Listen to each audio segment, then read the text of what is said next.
ETF index mutual funds నేర్చుకుని stock మార్కెట్లో రాణించాలనుకుంటున్నారా? వెంటనే ఈ నెంబర్కి కాల్ చేయండి. నమస్తే రజిత గారు. నమస్తే జయ.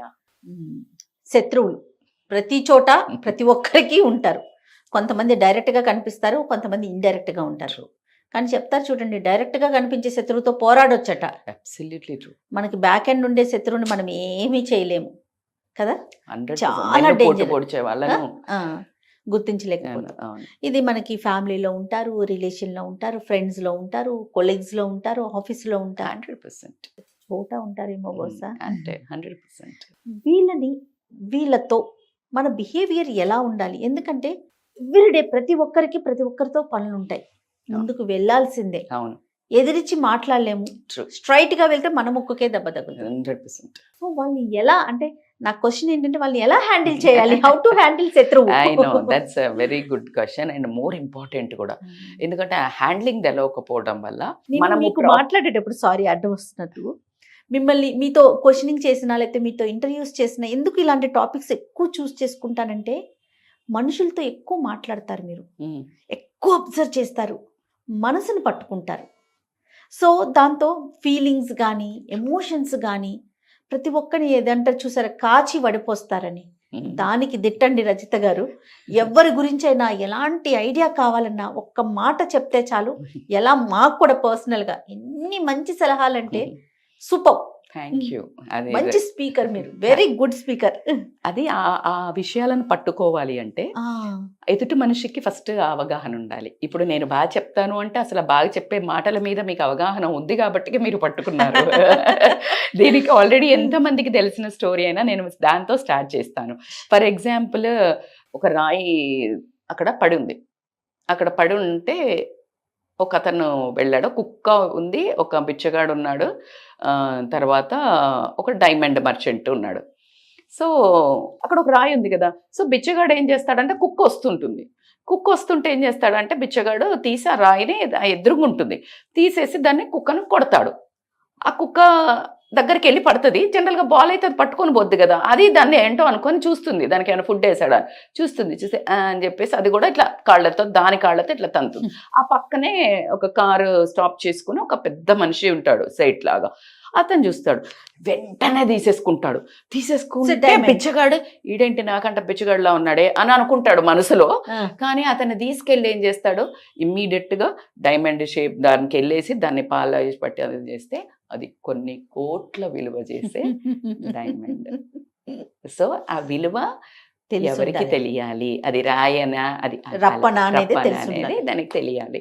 సో అందుకని కమింగ్ టు ద పాయింట్, అందుకే మన విలువ. ఇప్పుడు శత్రువులు ఉన్నారు, వాళ్ళని ఎలా డీల్ చేయాలి అంటే అక్కడే నీ సమయస్ఫూర్తి వస్తుంది.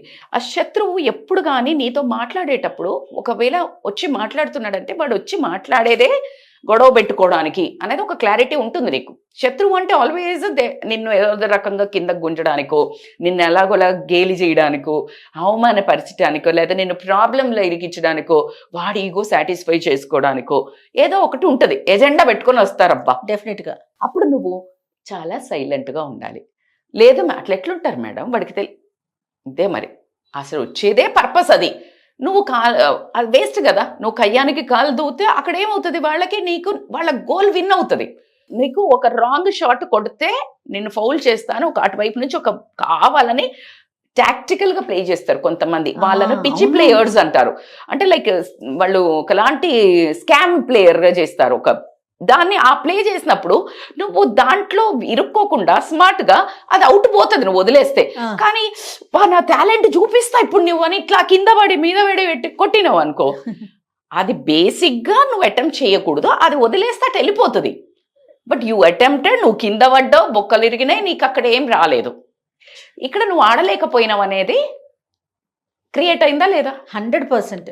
I think this is example, very classical example. So same way వాడు ఏదో ఒక చేస్తుంటాడు, నువ్వు కొంచెం సేపుకి అక్కడ నీ సెల్ఫ్ రెస్పెక్ట్ అంటే నీ మానం ప్రాణం ఇలాంటివి రెండు గనక బేరేజ్కి వచ్చినప్పుడు యూ షుడ్ గివ్ అప్. అంటే లైక్ ఇక మొత్తం 100% పెట్టాలా నువ్వు. ఆ పర్సెంట్ పెట్టేటప్పుడు ఆ పర్సన్ మీ ఇద్దరి మధ్యలో అది ఫ్యామిలీ బంధమా, ఆఫీస్ బంధమా, దోస్తు బంధమా, అక్క చెల్లెలదా అన్న చెల్లెదా ఇలాంటివి చూసుకోవాలి. దీనివల్ల నా కాన్సిక్వెన్సెస్ ఏంటి? ఇప్పుడు నేను ఇతనితో వేస్తున్నప్పుడు నేను సైలెంట్గా ఉంటే నా ఎమోషనల్ స్ట్రెంత్ బయటపడుతుంది. It's like I'm like more గెలిచేసినట్టే. వాళ్ళు అన్నది మనము ఒప్పుకోవడం లేదు అంటే నిన్ను ఏదన్నా ఆడిద్దాం అనుకున్నప్పుడు నువ్వు అలా ఉన్నావంటే ఏముంటుంది, స్ట్రాంగ్ అన్నప్పుడు వాళ్ళు ఓడిపోయినట్టేగా. అది నువ్వు గట్టిగా అరిచి నువ్వు గొడవ పెట్టుకున్నావంటే వాళ్ళకి తెలుసు ఆల్రెడీ, ఎందుకంటే వాళ్ళు రచించిన స్క్రిప్ట్ అది, నువ్వు ఆడుతున్నావు. వాళ్ళ స్క్రిప్ట్కు నువ్వు ఆడావంటే నువ్వు యువర్ లూజర్. నీ స్క్రిప్ట్ ఉండాలి. అంటే ఒక మాట, ఇప్పుడు వాళ్ళు మనలో ఒక మాట అంటారు, వెంటనే మనం ఒక మాట అంటే కానీ తృప్తి అనిపించదు. అదొక ప్రాక్టీస్ చేయాలి. అది వి షుడ్ ప్రాక్టీస్. మనము పిచ్చుక మీద బ్రహ్మాస్త్రం అనుకోవటము, లేకపోతే విచక్షణ రహితంగా వాళ్ళ ఒక అసత్యం మీద రాయి పడింది. నేను చాలా సార్లు అదే చాలా చంచలత్వంతో మాట్లాడుతుంటారు. మనం రిలేషన్లా కానీ దోస్తులల్లా కానీ లేకపోతే ఎక్కడైనా కూర్చున్నప్పుడు ఏదేదో మాట్లాడుతుంటారు. నిన్ను తక్కువ చేసి మాట్లాడటము, సరదాగా మాట్లాడటము, నీకు ఎక్కడో రేషం పొడుచుకొస్తుంది. ఏంటి వీళ్ళు ఇట్లా అంటున్నా, నేను అది కాదు కదా, నేను ఇది కదా అని. రే ఎవరికి చెప్తున్నావు? నువ్వేంటో తెలిసే నిన్ను తక్కువ చేయడానికి ఒక ప్లానింగ్ జరుగుతోంది. ఎగ్జాక్ట్లీ. నువ్వు ఎందుకు ప్రూవ్ చేస్తావు? ఎవరికి ప్రూవ్ చేయాలి? అవునా కాదా? 100%. అది నా ఉద్దేశంలో ఏంటంటే అంటే వేస్ట్ అది మనకు. అదే ఇందాక మీరు అన్నట్టు పిచ్చుకు మీద బ్రహ్మాస్త్రం. So I prefer silent. Emotional strength చూపించండి, వదిలేండి.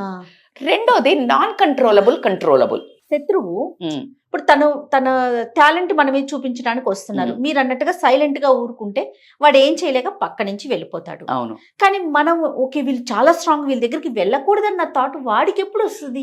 టైం పడుతుంది. ఒక్కొక్కడు తెలివిలేని వెదవవాడికి ఇంకా అసలు మూర్ఖుడు అంటే మూర్ఖురాలో ఎనీబడి బట్ అది ఏ పనిగా అంటే ఇప్పటికి పని చెయ్యదు. పిచ్చోడికి ఏమైనా పని చేస్తుందా?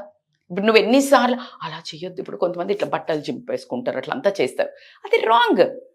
నువ్వు చెప్తావు, వింటాడా? 2 సార్లు చెప్తావు, 3 సార్లు చెప్తావు, మంచిగా చెప్తావు, ఎన్నిసార్లు చెప్తావు, వినడు. ఎందుకంటే ఇంక వాడికి రోగం నయం అవ్వని రోగం ఉంది. అది వాడి ప్రాబ్లం. నువ్వు ఇదే పని ఎంతమందిని మదరింగ్ చేస్తావు? ఎంతమందిని నువ్వు నేర్పించుకుంటూ పోతావు? నీ పని ఏంటి? నీ గోల్ ఏంటి? What's your goal? నీ గోల్కి అడ్డం పడుతున్నాడా? Then treat. Sit and confront. అది కూర్చొని మాట్లాడండి. అరే చూడమా, ఐ థింక్ నీకు నాతో కొంచెం ఏదో ప్రాబ్లం ఉన్నట్టు అర్థమవుతుంది. బెటర్ నా వేలకు రాకు అంటే అది వదిలించుకునేది అసలు వాళ్ళు మన గోల్లో మనలో కనిపించరు అంటే రిలేషన్ కట్, డివోర్స్ అంతే. ఆ ఫ్రెండ్ వేస్ట్. అప్పుడు దోస్తు ఉన్నారు, నీకు పనికి రావడం కంటే ఎక్కువ నిన్ను కిందికి గుంజుతున్నారు, నిన్ను హర్ట్ చేస్తున్నారు. Immediately disconnect, immediately declutter. 3 declutter చేయాలబ్బా. ఫిజికల్గా డీక్లటర్, లోపల చెత్త చెదారం వేయటం బంద్ చేయాలి. మెంటల్ డీక్లటర్, ఇట్లాంటి టాక్సిక్ రిలేషన్షిప్స్ని కట్ డౌన్ చేయాలి. నీ social declutter, emails, WhatsApp messages, ఎవరెవరు నాన్ సెన్స్ ఊరికే పంపిస్తారు, దానికి నువ్వు టైం పాస్ మెసేజెస్ చేయడానికి ఎంత టైం వెయిట్ చేస్తావు? This is a very very important point you should understand. So ఈ శత్రువులు అనే వాళ్ళను నువ్వు కంట్రోల్ చేయగలుగుతావా లేదా? నీ ఫ్యామిలీ మెంబర్స్ అయితే ఫస్ట్ ఆన్సర్ మీకు. ఫ్యామిలీ మెంబర్స్లో తప్పదు, జీవించాలి. కానీ ఇందాకే చెప్పాను, మాన ప్రాణాల మీదకి వచ్చినప్పుడు అది ఎవరైనా ఒకటే, అంతా ఒకటే, బేర్ చేయొద్దు. సో అది కాబట్టి నువ్వు వాళ్ళని డీల్ చేసే విధానాన్ని ఆలోచించుకోండి. లేదు ఇట్లాగే పిచ్చి పిచ్చిగా అరుస్తారు, వాళ్ళ మీనింగ్ అది కాదు, ఏదో వాగుతుంటారు అని అనుకుంటే గనక వాళ్ళతో కమ్యూనికేషన్ తగ్గించండి. అంటే ఇప్పుడు రోజులో ఒక 10 సార్లు కలిసేది ఉంటే తప్పనిసరి పరిస్థితుల్లో 2 సార్లు కలవండి. ఆ టైంలో 10 నిమిషాలు కలిస్తే 1 నిమిషం కలవండి. You will avoid. అండ్ వాళ్ళు ఏదైనా మాట్లాడినప్పుడు నువ్వు ఆన్సర్ చేయటం బంద్ చేయండి. ఓకే. ఇప్పుడు నేను మిమ్మల్ని అనగానే నేను అది కాదు అట్లా ఇట్లా ఎందుకు, అదే ఇందాక నేను అడిగిన క్వశ్చన్, ఎందుకు ఆన్సర్ చేస్తున్నావు? వాళ్ళకి తెలిసే అడుగుతున్నారు. ఇప్పుడు నీ గురించి తెలియని వాళ్ళకంటే చెప్పొచ్చు, తెలిసిన వాళ్ళు మళ్ళీ మళ్ళీ అడిగితే నువ్వు you're wasting time. Just avoid. నాకు ఇలాగే వస్తుంది, అయ్యో నేను చేయలేకపోతున్నాను, సారీ. అది కూడా స్మార్ట్ గా ఇంతే.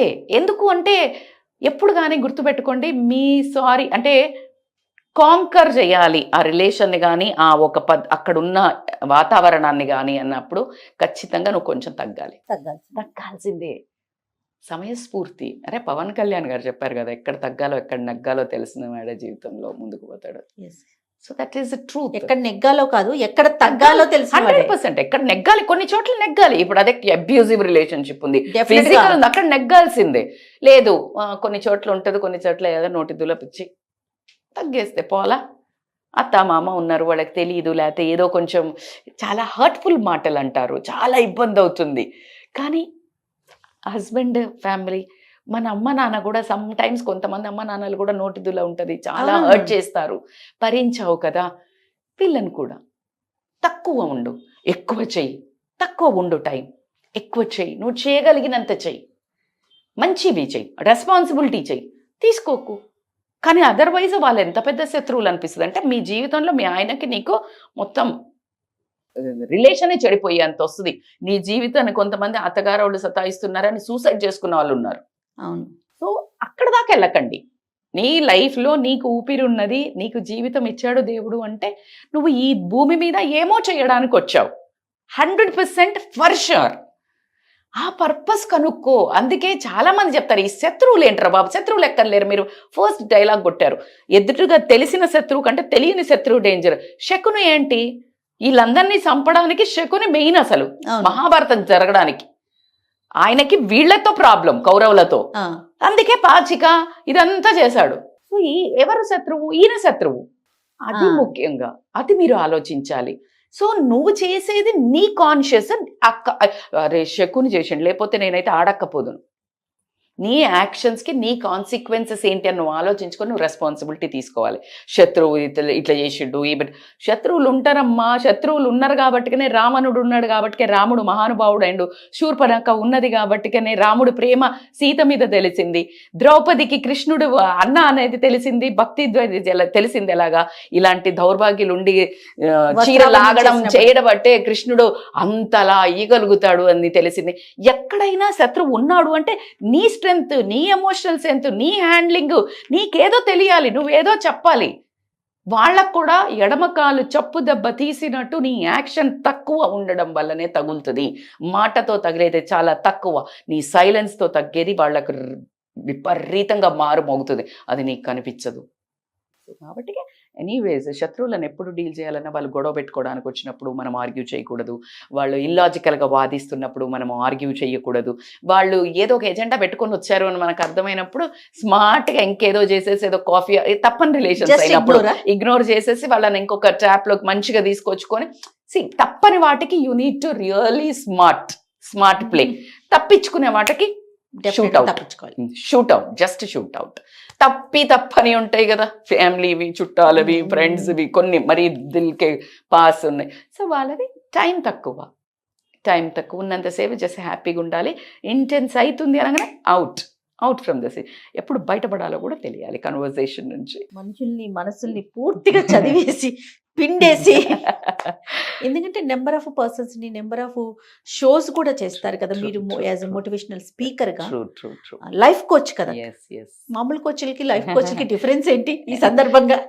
మామూలు కోచింగ్ అంటే దట్స్ వాట్. ఇప్పుడు అన్ని సబ్జెక్ట్స్, ఫర్ ఎగ్జాంపుల్ ఒక MBA చదివిన దానికి IAS చదివిన దానికి డిఫరెన్స్ ఏంటి?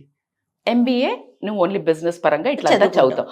IAS ఈజ్ ఎ జనరలైజేషన్ వస్తుంది, హిస్టరీ వస్తుంది, మనుషులది వస్తుంది, నీకు గవర్నమెంట్లో ఏం స్కీమ్లు ఉన్నాయో తెలియాలి, ఎక్కడ తక్కువ ఉన్నాయో తెలియాలి, మొత్తం టోటల్ తెలియాలి. It is life coaching. Super అక్క, సూపర్. ఎట్లా అప్పుడు మీరు కార్పొరేట్ కోచింగ్ కూడా చేస్తూ ఉంటారు కదా? తెలుసు. ఎట్లా మిమ్మల్ని అప్రోచ్ కావాలంటే? They can call on this screen మీద ఉన్న నెంబర్కి కాల్ చేస్తే మనం డీటెయిల్స్ ఇస్తాం. కమ్యూనికేషన్ స్కిల్స్ అనివ్వండి, వాళ్ళకి ఇప్పుడు ఒక వర్క్ ప్లే వాళ్ళ టైలర్ మేడ్, ఇప్పుడు వాళ్ళ ఆఫీస్లో వాళ్ళ దగ్గర ఏం లూప్ హోల్స్ ఉన్నాయి, రైట్ వాళ్ళకి అర్థమయ్యేటట్టు. ఇప్పుడు సేల్స్ వాళ్ళు ఉన్నారు, సేల్స్కి అసలు సేల్ అంటే అమ్మలేరు, మోటివేషన్ సరిపోదు, అది ఒక చిన్న ఉద్యోగం లాగా ఫీల్ అవుతారు. బట్ ఆ sale is the biggest business in the world.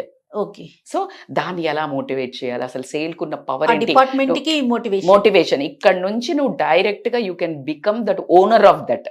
ఎలాగా? సో అయితే ఒక పని చేస్తానక్క, ఎందుకంటే ఇందులో కాదు, సపరేట్ గా మీరు అక్కడ టీమ్ కి అందరికి ఎట్లా చెప్తున్నారు కార్పొరేట్ ట్రైనింగ్, మా కోసం, మా ఆడియన్స్ కోసం ఒక్కొక్క సబ్జెక్టు తీసుకొని ప్లీజ్ రివీల్ చేయాలి మీరు. తప్పకుండా. నమస్తే.